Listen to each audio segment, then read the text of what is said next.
And I would like to strike a different note, if I may. André Valleran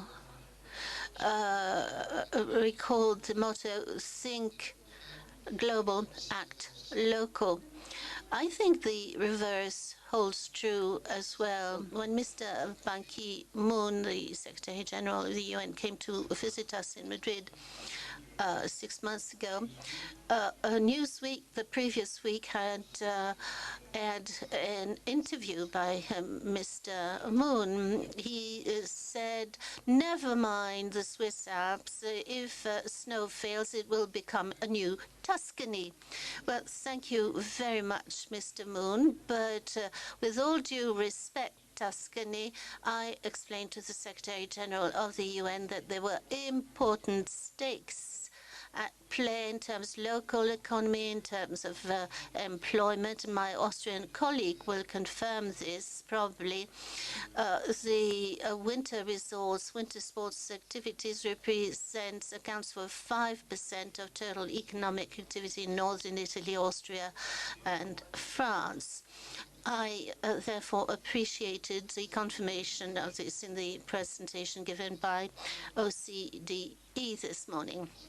Now, what I would like to say is a couple of things. One, have we really adjusted since 2003? I brought my authorities over to Germany to bring about an awareness, and the response, let me tell you, is sadly disappointing. I saw plans, projects that are highly polluting, such as snow cat development, snow quants development, those hateful things that make a hell of a noise and provoke accidents on the slopes and stink.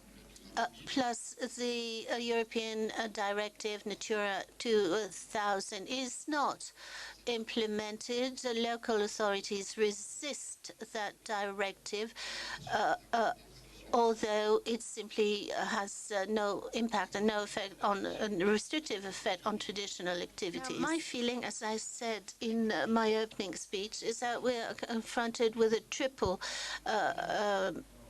revolution: economic, cultural, and climatic. Economic, is true that in our regions here we have enough money to invest and perhaps adjust or create a new product. So there's no real financial limitation, scientific or technological. I was really impressed by your report on Whistler.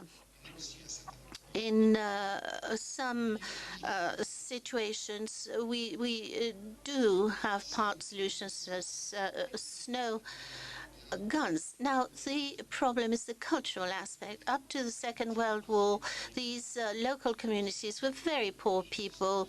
They had a hard life, a subsistence economy. They were mainly farmers and cattle breeders. Over one generation, the whole thing changed. Instead of migrating, they have become a land of immigration. The young people are going back to their home village, and they are now asked to change their lifestyle totally and change their mores totally. And this is perhaps one reason why they haven't been able to follow development.